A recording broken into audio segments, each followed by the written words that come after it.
It's Sunday morning. It's getting cold in Houston. Please subscribe to the channel and let's see if my preps held up through the week.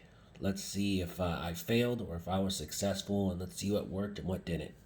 Stay tuned to the end. Shucks. Sunday night, about 11 o'clock. You can see it's starting to sleet. We're supposed to get snow in a little bit.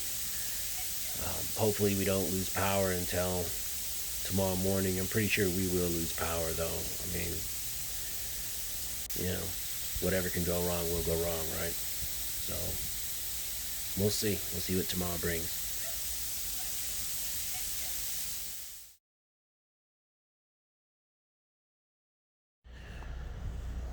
Good morning. As you can see, it snowed overnight.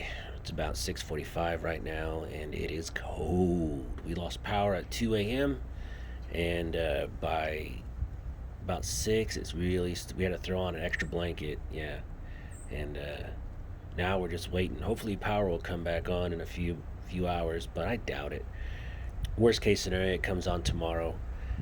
Best case, it'll come on late tonight, but we'll see. But I'm betting probably tomorrow. But we're prepared. We have all our preps ready. We have everything's charged up 100%. All the food is ready, so it should be good. We should be fine. I wish my neighbors the best of luck because it is cold, cold, cold. The first thing you have to worry about in a freeze situation is just staying warm. Besides putting on layers and layers of clothes, you can always turn on the oven burners if you have a gas oven. It's a great option and it will keep your kitchen and maybe one other room a few degrees warmer. If gas is not an option and you're running into an all electric either house or apartment, you can use these Sterno Safe Heats. People use these in catering applications. You put them under a steam table pan, it keeps the food hot. You can use them for light, heat, and cooking. You can find them at most grocery stores and major chains, and they run about 15 bucks for a dozen. They last about 6 solid hours and really, really come in handy. Everyone should have at least 2 cases of these at all times in their preps. Cannot recommend these enough. And next, that just brings us to light. I got these lanterns at Academy. I think they're about $20. They take C batteries. They last 3 days on full power, and they're just a fantastic option. You want a lot of light in a power outage situation. You want a lot of light. It's comforting and it makes you feel better, and it just makes the whole atmosphere better. Here's another good idea, especially if you have small children, is glow sticks. You can make a few into a necklace, hang them around their neck. They can put them on doors, hang them in bathrooms, just play games with them. Crack a whole bunch of them and just let them go wild. It really makes the time pass, gives them something to do, and it's, again, the more light you have, the more comforting you feel. It's kind of like a constant nightlight for them.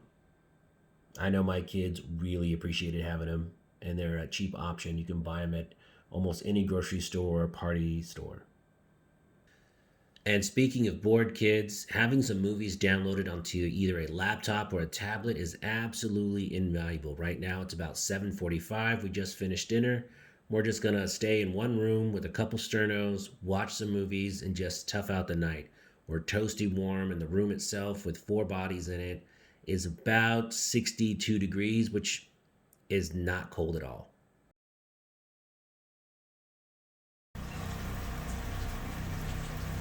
As you hear the hum of the generators, you know who's prepared and who isn't.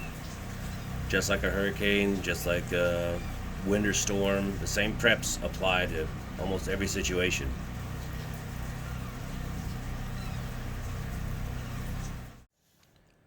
Let's touch briefly on food. Besides your classic canned goods like canned ham, tuna, spam, beans, I would highly suggest you guys check out your local Asian market or just supermarket and look at all these ramen noodle options.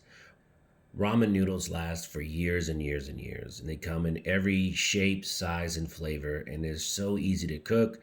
You basically boil water and you have dinner. You have breakfast, you have lunch. They're very filling, and again, it's another feel good food when it's really cold out.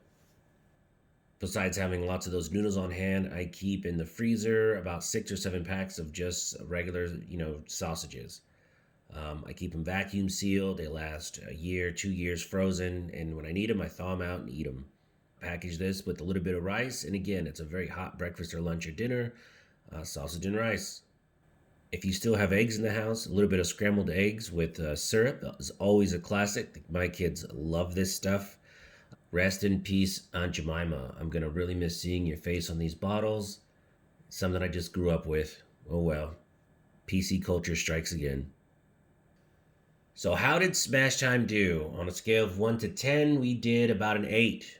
We were completely self sufficient and we treated it like an indoor camping trip.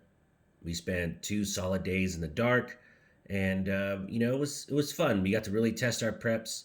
We had friends that had generators, and we could have went to their house and stayed there. But I really wanted to test our preps, our preparedness, and I think we really knocked it out of the park. Was it perfect? No.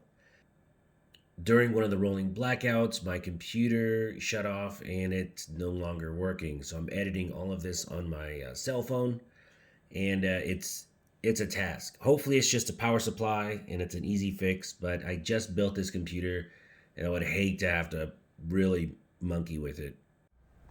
Also, a little bit better winter gear was something we were lacking. And we had sweaters and hoodies and beanies, but we really didn't have like snow pants or really, really, really warm sleeping bags. So that's definitely on the list to pick up. So those are the two things that happened during this one. And comment below, how did you get through it if you're in Houston, or if you got some cold weather, or if you have advice or suggestions on how to survive colder weather. Please comment below. I'd love to hear it. Any new ideas would be fantastic. Also, candles. We didn't really have too many candles, and I guess that would really come in handy, especially if we were starting to run low on batteries. What was really scary and what was a real eye opener is that I read this morning that the Texas power grid almost went down for 2 to 3 weeks. Man, if that had happened, it would have been a disaster, because you saw how crazy people were getting just after 2 days. I mean, Wednesday afternoon, Whataburger had a line about 30 or 40 cars deep. And some of these people were saying that's the first hot meal they've had in days, which blows my mind that people that grew up in Texas aren't better prepared. We have to take more responsibility for our own family, for our own well being. And you have to have at least a few days of food and water on hand, 2 weeks minimum. You should be able to live in your house completely self sufficient for 2 weeks. If you don't have those supplies, you're really asking for trouble. Well, that's it for me this week. A lot of lessons learned. Back on the ammo hunt very, very soon, and almost at 10,000 subscribers. I can't believe almost 10,000 subs in about a month and a half. I mean, it blows my mind. I'm so humbled by it, and I'm so appreciative, and I just can't thank you guys enough. Expect an ammo video coming up pretty quick. Thank you so much for watching. Till next time.